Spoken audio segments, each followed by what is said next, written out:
Assalamualaikum students, hope you all are good. Open your science notebooks. Today we are gonna do the question answers of electricity. Answer the question. Question number 1: what is meant by main electricity? Answer is electricity from a power station is known as main electricity. How does this electricity reach our home? कैसे आती है electricity हमारे घरों में?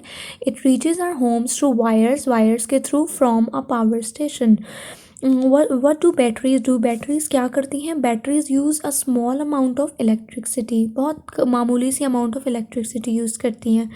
ठीक है, इसी electricity के चैप्टर में से ही टॉपिक है सर्किट का. उसका ये क्वेश्चन है, what 4 things are needed to complete an electrical circuit. ठीक है, क्या चीज़ें 4 चाहिए होती हैं? बैटरी चाहिए होती है, wire, a light bulb and a switch. Question number 2 है, can you draw a simple circuit. आप लोगों ने एक सिंपल सर्किट ड्रॉ करना है. This is your homework. ठीक है, सबकी नोटबुक्स पे हो वो. Question number 3, can you suggest to super scientist how he can make the 2 machines work. कि 2 मशीन्स कैसे वर्क कर सकती हैं. Answer is super scientist can make the 2 machines work by plugging the wires into the socket. ठीक है.